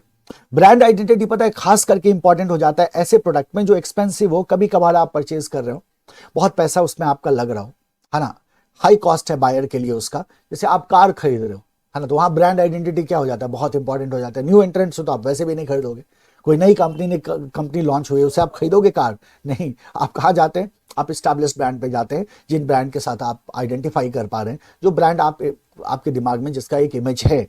New एंट्रेंट often encounter significant difficulties in building up the brand identity because to do so they must commit substantial resources over a long period of time. So brand identity instantly generate नहीं किया जा सकता, it takes lot of time, और new entrant को बहुत ज्यादा resources invest करने की उसमें जरूरत होती है, राइट। तो brand identity is another factor.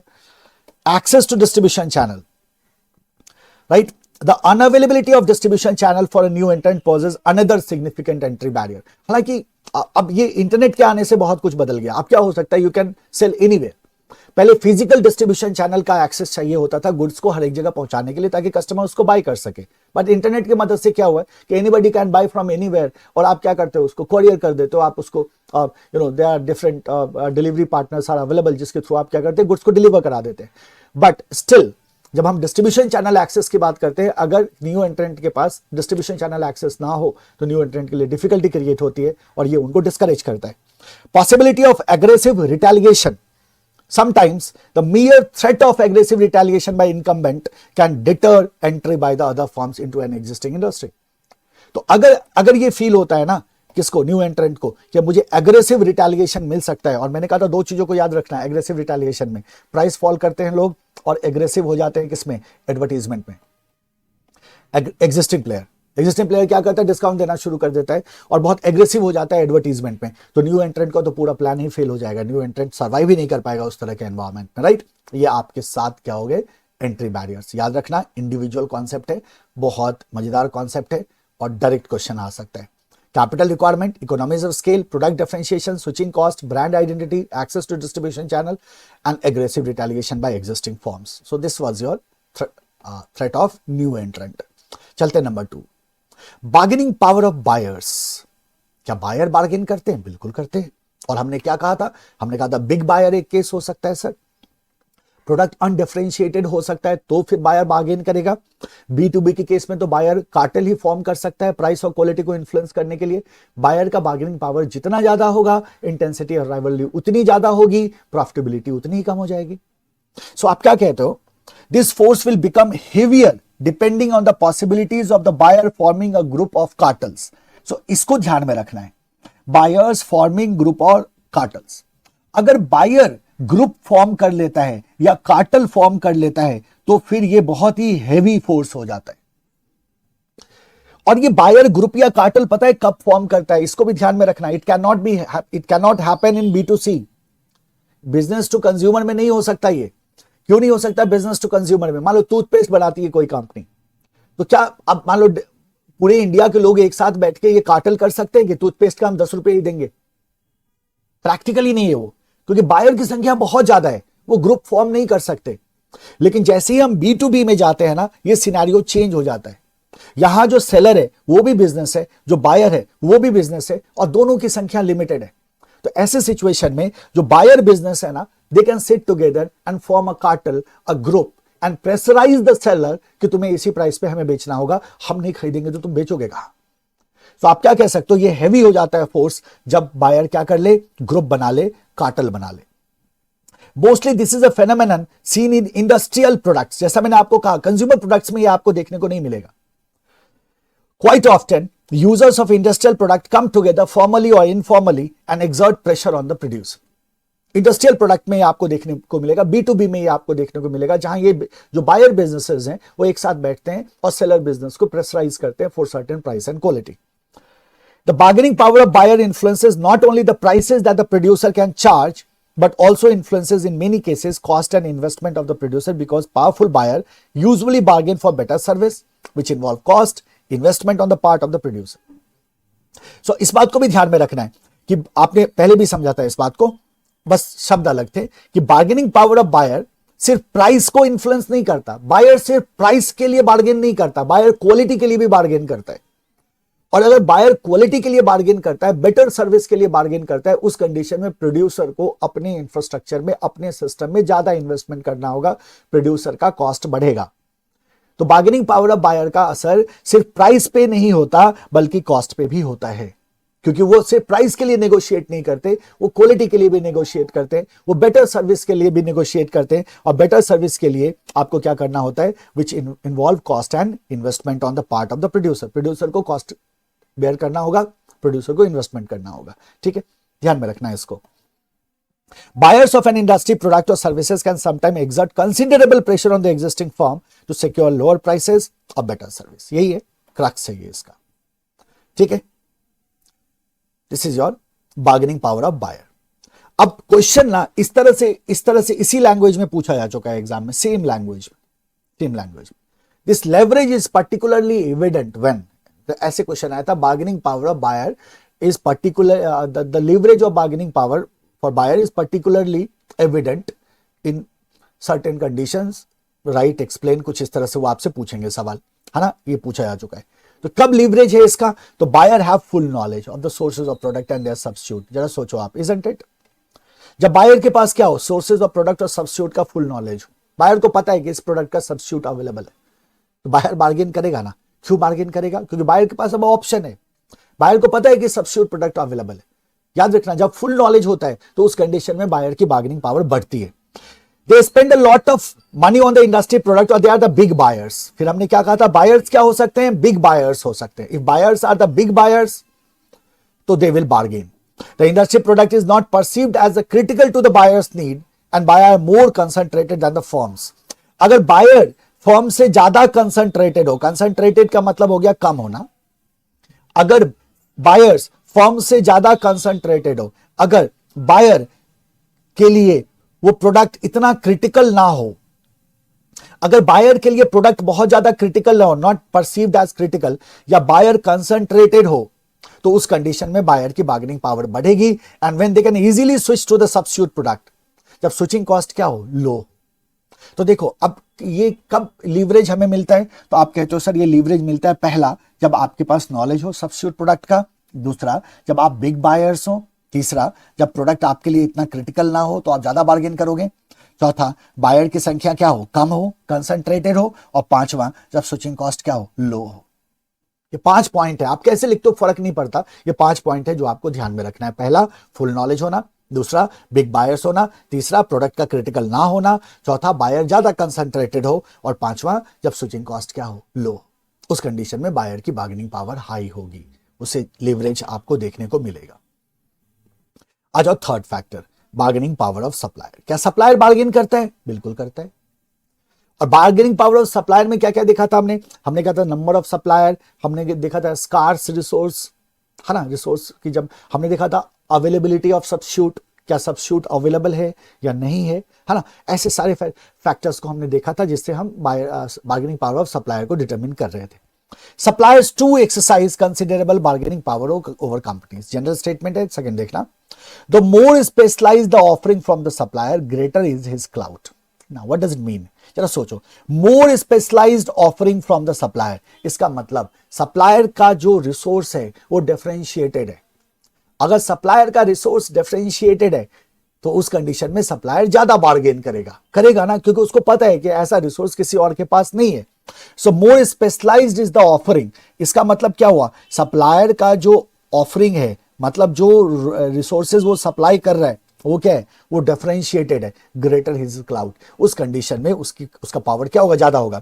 If the supplier are also limited in number, अगर सप्लायर की संख्या कम है तो उस कंडीशन में उनकी बार्गेनिंग पावर ज्यादा होगी, राइट, उस कंडीशन में उनकी बार्गेनिंग पावर ज्यादा होगी। तो आपने क्या कहा, अगर रिसोर्सेज स्कार्स हो बार्गेनिंग पावर ज्यादा होगी, रिसोर्सेज डिफरेंशिएटेड हो बार्गेनिंग पावर ज्यादा होगी, नंबर ऑफ सप्लायर कम हो बार्गेनिंग पावर ज्यादा होगी, अगर उनका क्या कहते हैं अब कोई सब्स्टिट्यूट अवेलेबल ना हो बार्गेनिंग पावर ज्यादा होगी। The bargaining power of supplier determine the cost of raw material and other input of the industry and therefore industry attractiveness and the profitability. Supplier क्यों bargain कर रहा है, वो अपने इनपुट के लिए ज्यादा प्राइस चाहता है, और जब सप्लायर ज्यादा प्राइस चाहेगा तो ये इसका जो प्राइस का डिमांड है वो इंडस्ट्री के लिए क्या हो जाएगा, कॉस्ट हो जाएगा ना, और जब कॉस्ट बढ़ेगा तो प्रॉफिटेबिलिटी भी डिक्लाइन करेगी। अब यहां कैसे किस सिचुएशंस में लीवरेज आता है, so suppliers can influence the profitability of an industry in a number of ways. Supplier can command bargaining power over a firm when, supplier को कब bargaining power मिलता है, कब उसको leverage मिलता है, तो पहला आपने कहा जब प्रोडक्ट क्या हो, क्रूशियल हो बायर के लिए, सब्स्टिट्यूट अवेलेबल ना हो, products are crucial for buyer and substitute is not available, जब स्विचिंग कॉस्ट हाई हो एंड जब सप्लायर की संख्या क्या हो, ज्यादा कंसंट्रेटेड हो, मतलब सप्लायर की संख्या कम हो बायर की संख्या ज्यादा हो, राइट, ये वही रिपीटेशन है पॉइंट का, दैट्स इट, ठीक है। सो ये आपका हो गया थर्ड। चलते हैं फोर्थ पे, the nature of rivalry in the industry. अब नेचर ऑफ राइवलरी में भी दो एस्पेक्ट है, जैसे न्यू एंट्रेंट में था ना, वैसे नेचर ऑफ राइवलरी में भी है। एक तो हो गया नेचर ऑफ राइवलरी को समझना, जिस पे आपसे प्लेन क्वेश्चन या केस क्वेश्चन पूछा जा सकता है। दूसरा है कि ये राइवलरी कब बहुत ही इंटेंस हो जाता है, जिसको हम कट थ्रोट राइवलरी या कट थ्रोट कंपटीशन कहते हैं। So we have to understand that as well. तो दो एस्पेक्ट यहां भी बनेगा, एक जनरल क्वेश्चन बनेगा और एक क्वेश्चन बनेगा कि इंडस्ट्री में कंपटीशन कब कट थ्रोट हो जाता है। कट थ्रोट मतलब समझते हो ना, गला काट प्रतिस्पर्धा, वेरी फियर्स कंपटीशन, ये कब होता है। तो ये दो चीजों को आपको यहां देखना है। पहले हम जनरल एक्सप्लेनेशन देख लेते हैं, जो ऑलरेडी हमने पहले भी बात करी थी। तो nature of rivalry in the industry, देखो the rivalry among existing player is quite obvious. हमने क्या कहा था, competition is not bad luck, it is obvious. वो तो आपस में फाइट करेंगे ही, सबको ज्यादा से ज्यादा मार्केट शेयर चाहिए। This is what is normally understood as a competition. तो ले मैन जो है ना, जो जनरल लोग हैं, वो इसी को कंपटीशन बोलते हैं। बट अब आप तो जानते हो ना कि 5 फोर्सेस का कुमुलेटिव इफेक्ट कंपटीशन है। For any player the competitor influence decisions at different strategic levels. The impact is evident more at the functional level in the prices being charged, advertising and pressure on cost products and so on. तो इसको ध्यान में रखना है कि भाई जो competition का जो है ना कॉम्पिटिटर, वो आपके डिफरेंट स्ट्रेटेजिक लेवल को इन्फ्लुएंस करता है। 3 स्ट्रेटेजिक लेवल्स होते हैं ना, कॉर्पोरेट होता है, बिजनेस होता है, फंक्शनल होता है। तो आपको हर एक स्ट्रेटेजिक लेवल को इन्फ्लुएंस करता है, इसमें कोई डाउट नहीं है, क्योंकि अकॉर्डिंगली डिसीजंस लिए जाते हैं। लेकिन ये ज्यादा एविडेंट होता है, ज्यादा दिखता है सबसे लोअर लेवल पे, क्योंकि वही आपका क्या होता है, प्राइसेस चार्ज किए जा रहे हैं, वही एडवर्टीजमेंट हो रहा है, वही कॉस्ट है आपका, प्रोडक्ट है आपका। तो ये आपका कॉस्ट, प्रोडक्ट, प्राइसेस, एडवर्टीजमेंट, इसी पे प्रेशर दिखेगा ना आपको कंपटीशन का, राइट। तो आप कहते हो तीनों स्ट्रेटेजिक लेवल को इंपैक्ट करता है, बट ये ज्यादा इंपैक्ट इसका हमें देखने को मिलता है, it is more evident at the functional level. ज्यादा फंक्शनल लेवल पे दिखता है, जहां प्राइसेस चार्ज हो रही है, जहां प्रोडक्शन हो रहा है, जहां एडवर्टीजमेंट हो रही है ना, जहां कॉस्ट की बात होती है। द इंटेंसिटी ऑफ राइवलरी, इसको ध्यान में रखना खास करके, the intensity of rivalry in an industry is significant determinant of industry attractiveness and profitability.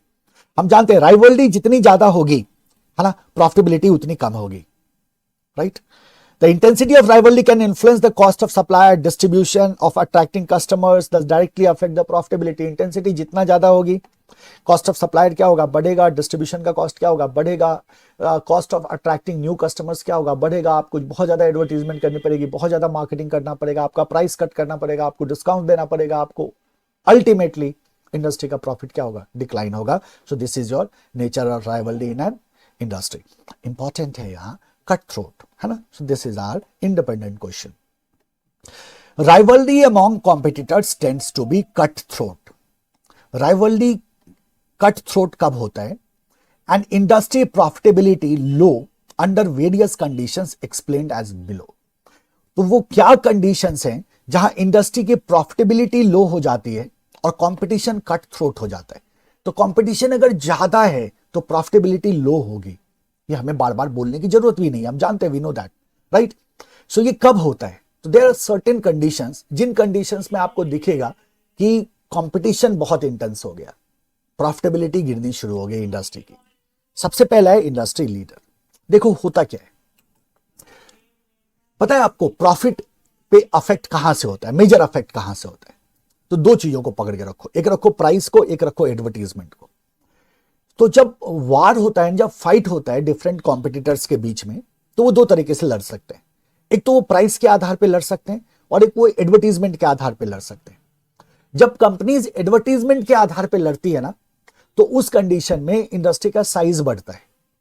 जैसे जब फ्लिपकार्ट और अमेजन में फाइट हुआ, तो फ्लिपकार्ट इंडिया में, फ्लिपकार्ट और अमेजन आपस में लड़े, तो दोनों ने हेवीली एडवर्टीजमेंट किया पूरे इंडिया में।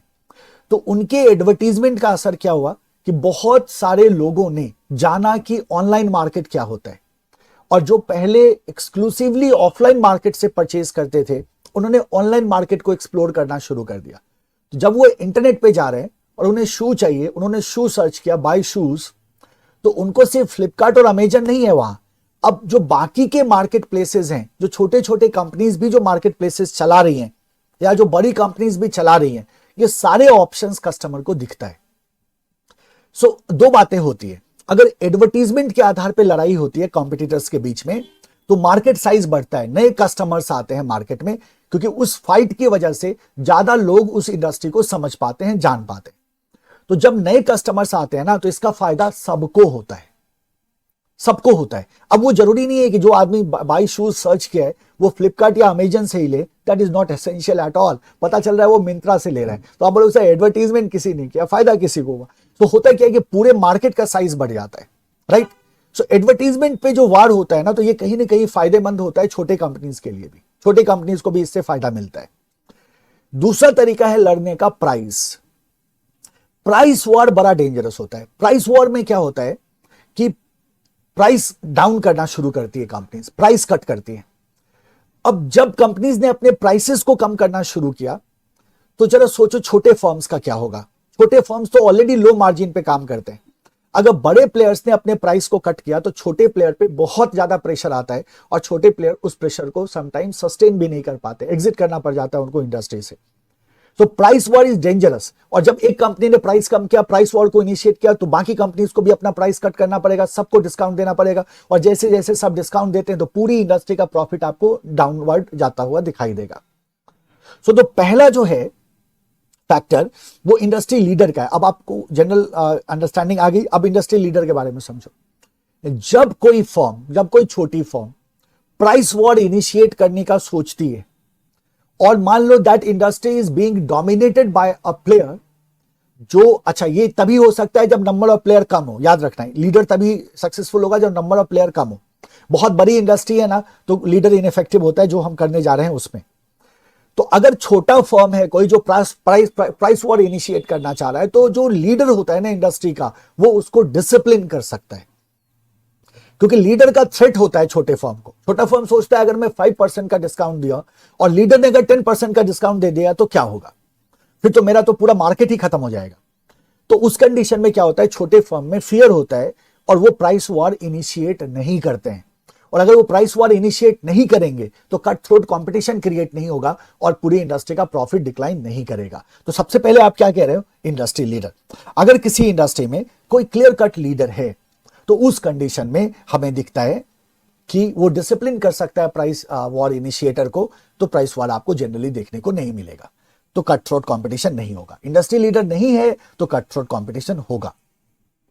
Number 2, number of competitors. किसी इंडस्ट्री में अगर कॉम्पिटिटर की संख्या कम है तो कंपटीशन भी कम होगा, लेकिन किसी इंडस्ट्री में अगर कॉम्पिटिटर बहुत सारे हैं तो क्या होगा, कट थ्रोट कंपटीशन होगा। फिर बात करो फिक्स्ड कॉस्ट की। अगर फर्म्स हाई फिक्स्ड कॉस्ट पे ऑपरेट कर रहे हैं तो जरा सोचो, अगर हाई फिक्स्ड कॉस्ट है फर्म का, इसका मतलब they have invested lot into assets. तो जाहिर सी बात है वो क्या चाहेंगे कि वो चाहेंगे कि जो उनके रिसोर्सेज है उसका वो ऑप्टिमम यूटिलाइजेशन करें, फुल यूटिलाइजेशन करें। तो वो अपने फुल कैपेसिटी पे काम करना चाहेंगे ना। और जब वो अपने फुल कैपेसिटी पे काम करना चाहेंगे तो सप्लाई ज्यादा होगा ना, और जब सप्लाई ज्यादा होगा तो क्या कॉम्प्रोमाइज होगा? प्राइस। वो फिर डिस्काउंट देके भी बेचना चाहेंगे। वो क्यों बेचना चाहेंगे? क्योंकि उन्हें अपने पूरे फुल यूटिलाइजेशन ऑफ रिसोर्स करना है, और जैसे ही अब उन्हें अपने फुल कैपेसिटी पे काम करना है, उनका प्रोडक्शन ज्यादा होगा, they have to sell it, and जब they have to sell it तो वो किसी भी प्राइस पे उसको बेचना शुरू करेंगे, और इंडस्ट्री में क्या होगा? प्राइस वॉर शुरू होगा, और जैसे ही प्राइस वॉर शुरू होगा प्रॉफिट क्या होगा? डिक्लाइन होना शुरू हो जाएगा। यानी कि firms are operating with high fixed cost, उस कंडीशन में आपको प्रॉफिट डिक्लाइन होता हुआ दिखाई देगा। एग्जिट बैरियर का मतलब क्या हुआ? इंडस्ट्री में आने से जो रोके एंट्री बैरियर, इंडस्ट्री से जाने से जो रोके एग्जिट बैरियर। अब बाहर निकल ही नहीं पा रहा है, exit barrier is very high. तो अगर इंडस्ट्री से एग्जिट नहीं कर पा रहा है कोई फर्म, तो उसको तो इंडस्ट्री में रह के ही सर्वाइव करना होगा ना। ऑप्शन क्या है? तो वो एग्जिट ही नहीं कर पा रहा है, तो इंडस्ट्री में रह के ही सर्वाइव करेगा, और इंडस्ट्री में रह के ही सर्वाइव करेगा फिर तो कहते हैं ना ऑल आउट, बोलेगा भाई सब कुछ लगा दो, डू और डाई। तो कंपटीशन क्या होगा? और बढ़ेगा, क्योंकि वो एग्जिट ही नहीं कर पा रहा है, तो वो ही रहेगा, नंबर ऑफ कॉम्पिटिटर उतना ही रहेगा, वो डिक्रीज नहीं हो रहा है। अगर मान लो 10 कॉम्पिटिटर है, एक एग्जिट कर गया तो 9 ही बचे ना। जब 9 बचे तो कंपटीशन तो डिक्लाइन करेगा, बट वो एग्जिट नहीं कर पा रहा है तो 10 के 10 बचे, कंपटीशन क्या होगा? बढ़ेगा। प्रोडक्ट डिफरेंशिएशन, जब प्रोडक्ट हाईली डिफरेंशिएटेड ना हो, सबका प्रोडक्ट क्या हो? सिमिलर हो। अगर सबका प्रोडक्ट सिमिलर होगा तो फाइट भी उसी तरह का होगा। फिर देखोगे आप इंटेंसिटी क्या है? बहुत ज्यादा है, क्योंकि जब सबका प्रोडक्ट सिमिलर है तो कोई ज्यादा प्राइस चार्ज ही नहीं कर पाएगा, सबको प्राइस पे गेन करना होगा, सबको डिस्काउंट देना होगा, और प्रोडक्ट डिफरेंशिएशन नहीं है तो फिर आपका कॉम्पिटिशन कैसा हो जाता है? Cut throat. और इंडस्ट्री का ग्रोथ ही अगर स्लो है, तो ग्रोथ स्लो का मतलब क्या? न्यू कस्टमर्स ऐड ही नहीं हो रहे। तो इंडस्ट्री का अगर ग्रोथ स्लो है तो ऑप्शन क्या है? फिर बोलोगे सर फिर से कट थ्रोट होगा ना। These are certain factors, conditions जो कट थ्रोट कंपटीशन को क्रिएट करते हैं। पहला, इंडस्ट्री लीडर का ना होना। दूसरा, नंबर ऑफ कॉम्पिटिटर का बहुत ज्यादा होना। तीसरा, फिक्स कॉस्ट पे ज्यादा होना।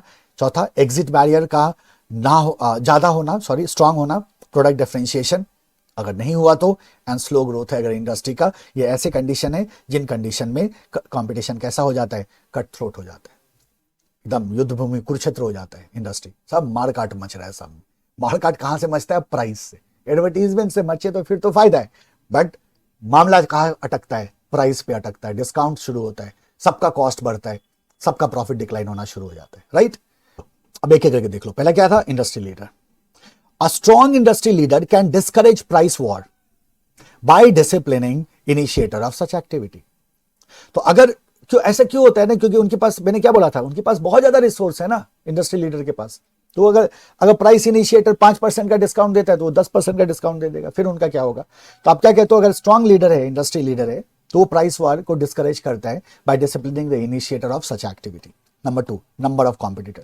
जितना ज्यादा होगा इंटेंसिटी उतनी ही ज्यादा होगी। देखो, even when an industry leader exists, the leader's ability to exert pricing discipline diminishes with the increased number of rival। क्या कहा था मैंने? किसी इंडस्ट्री में अगर बहुत ज्यादा राइवल है ना तो फिर लीडर भी काम नहीं करता। लीडर तो तभी काम कर पाएगा जब नंबर ऑफ राइवल्स क्या हो? लिमिटेड हो। अगर बहुत ज्यादा राइवल है ना तो फिर लीडर का भी कोई खास फायदा आपको, कोई खास इफेक्ट आपको देखने को नहीं मिलता है, राइट। क्यों ऐसा है? बिकॉज एक्सपेक्टेशन को कम्युनिकेट करना मुश्किल हो जाता है। बहुत सारे प्लेयर्स हैं तो कहीं से भी प्राइस वॉर इनिशिएट हो जाएगा, लीडर कुछ नहीं कर पाएगा। तो नंबर ऑफ कॉम्पिटिटर अगर बढ़ेगा तो इंटेंसिटी ऑफ कॉम्पिटिशन भी इंक्रीज होगा। Third is the fixed cost. So when a rival operates with high fixed cost, they feel strong motivation to utilize their capacity and therefore are inclined to cut prices when they have excess capacity। तो अगर high fixed cost पे operate कर रहा है कोई भी firm, तो जाहिर सी बात है वो अपने फुल कैपेसिटी को यूज करना चाहेगा, करेगा ही करेगा, पक्का करेगा। और जिसकी वजह से क्या होगा? जैसे ही वो अपने फुल कैपेसिटी को यूज करेगा, उसको प्राइस को कट करना होगा। whenever they have the excess capacity, उनको क्या करना होगा? प्राइस कट करना होगा। जैसे ही प्राइस कट करेंगे तो price cutting cause profitability to fall for all firms in industry. जैसे प्राइस कट हुआ तो सारे इंडस्ट्री पे इंपैक्ट उसका देखने को मिलेगा, सारे फर्म्स का क्या होगा? डिक्लाइन होना शुरू हो जाएगा profitability. Number 4 is the exit barrier. अगर एग्जिट बैरियर क्या हो? बहुत स्ट्रांग हो तो फर्म एग्जिट ही नहीं कर पाएंगे। तो rivalry among competitors decline if some competitors leave an industry. अगर अगर इंडस्ट्री से कोई बाहर निकलता है ना, तो राइवलरी क्या होती है, डिक्लाइन करती है, प्रॉफिट बढ़ता है। Profitability therefore tends to be higher in industry with few exit barrier. तो ऐसी इंडस्ट्री में जहां एग्जिट बैरियर ज्यादा स्ट्रांग नहीं है, कुछ ही एग्जिट बैरियर है और फर्म बाहर निकल सकती है, वहां की प्रॉफिटेबिलिटी ज्यादा होती है। Exit barriers come in many forms. Assets of firm considering exit may be highly specialized and therefore of little value to any other firm. Such firm can thus find no buyer for its assets. This discourage exit. मान लो ऐसी industry है जहां जो asset में invest किया है ना firm ने, वो हाईली स्पेशलाइज्ड है। आप एक इंडस्ट्री में गए जहां एसेट आपका हाईली स्पेशलाइज्ड है, जब आप एग्जिट करना चाहोगे ना, तो वो बिकेगा ही नहीं, आपका कोई खरीदने को ही तैयार नहीं होगा। जब जब कोई खरीदने को तैयार नहीं होगा तो आप एग्जिट कैसे कर पाओगे? तो आप क्या कहते हो, उस कंडीशन में हमें वहीं रहना होगा, वहीं रह के सर्वाइव करना होगा। और अगर ऐसा होता है तो उस कंडीशन में इंटेंसिटी बढ़ेगा। When barriers to exit are powerful, competitor desiring exit may refrain from leaving. Their continued presence in an industry exert downward pressure on the profitability of all the competitors. जब exit barrier high होता है, very strong होता है, उस condition में existing firm बाहर नहीं निकल पाती, उन्हें इंडस्ट्री में ही रहना होता है और ओवरऑल प्रेशर जो है कंपटीशन का क्या होता है, बढ़ता है।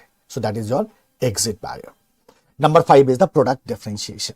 The product differentiator now firms can insulate themselves from price war by differentiating their product from those of the rival। है ना आईफोन, तो आईफोन क्यों ज्यादा चार्ज कर पा रहा है? Because they are highly differentiated. तो राइवल में अगर प्राइस वार भी स्टार्ट होता है ना, तो उन्हें कोई फर्क ही नहीं पड़ता, राइट। याद करो जब जियो ने प्राइस वार इनिशिएट किया, फ्री कर दिया फोन को, तो एयरटेल उस समय भी एक ही चीज की बात कर रहा था, नेटवर्क नेटवर्क नेटवर्क। एयरटेल का कहना था हमारा नेटवर्क बहुत स्ट्रांग है। तो what they were trying to do, they were trying to differentiate themselves. वो अपने आप को डिफरेंशिएट कर रहे थे कि हमारा नेटवर्क बहुत अच्छा है, हमारी क्वालिटी बहुत अच्छी है, हमारे सर्विसेज की, हम बेटर सर्विस प्रोवाइड कर रहे हैं। तो ये होता है कि जब भी आप अपने प्रोडक्ट को डिफरेंशिएट कर पाओगे ना दूसरों से, तो आपको राइवल से आप राइवलरी से आप अपने आप को इंसुलेट कर ले, तो कम असर होता है आप पे। As a consequence profitability tends to be higher. लेकिन अगर ऐसा ना हो तो आपके तो profitability tends to be lower in industry involving undifferentiated commodities. अगर अनडिफरेंशिएटेड कमोडिटी है, जैसे मेमोरी चिप्स हो गया, natural resources, processed metal, railroads, ये क्या है, ये अनडिफरेंशिएटेड कमोडिटीज है। और अनडिफरेंशिएटेड कमोडिटीज का मतलब क्या हो गया कि इंटेंसिटी ऑफ राइवलरी ज्यादा होगी, profitability come.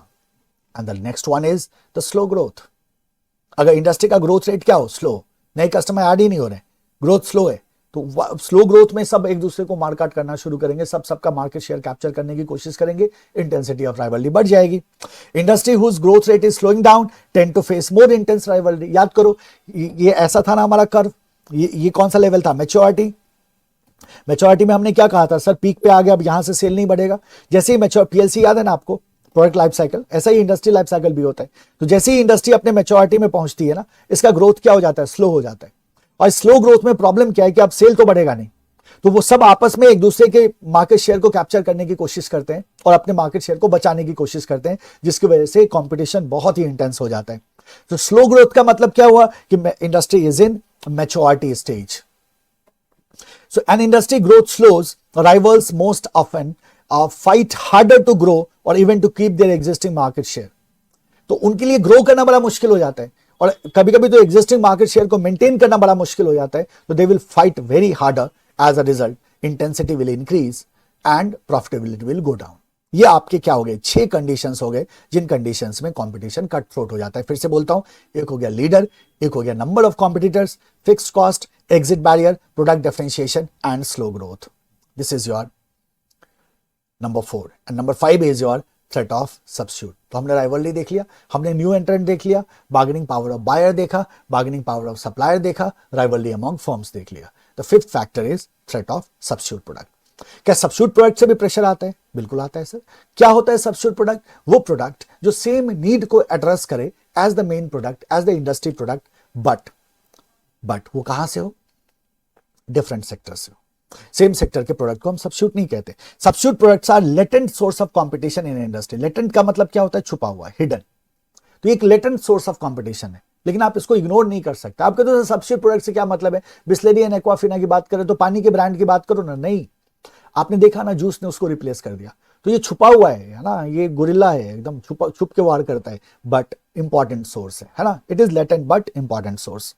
Substitute product offering price advantage or performance improvement to the consumer can drastically alter the competitive character of an industry and they can bring it about all of a sudden.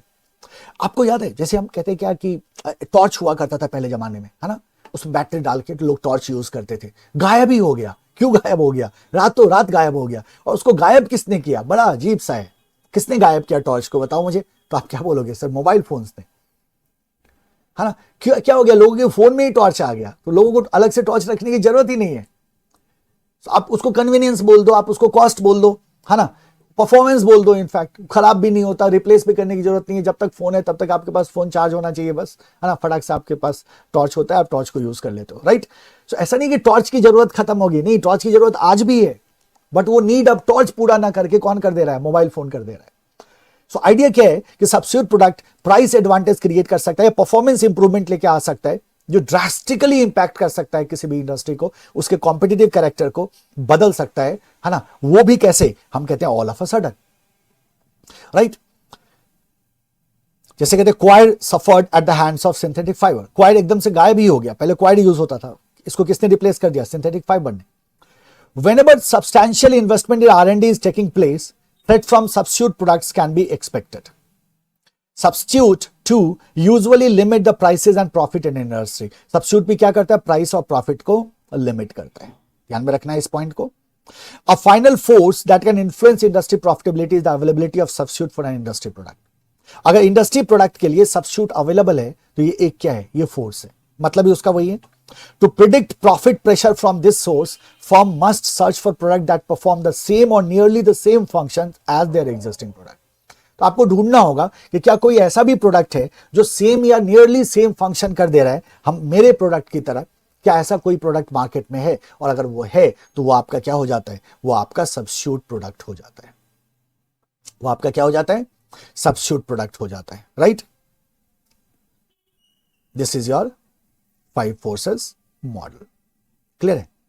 कितने forces हमारे पास total? 5 forces है। क्या क्या कहा हमने? पहला, threat of new एंट्रेंट। अच्छा, 2 चीजें हैं, पहले तो हमें तीनों स्टेप्स को याद रखना है, 3 स्टेप में एनालिसिस करते हैं, फिर 5 फोर्सेस पे आना है। न्यू एंट्रेंट में 2 चीजों को ध्यान में रखना है।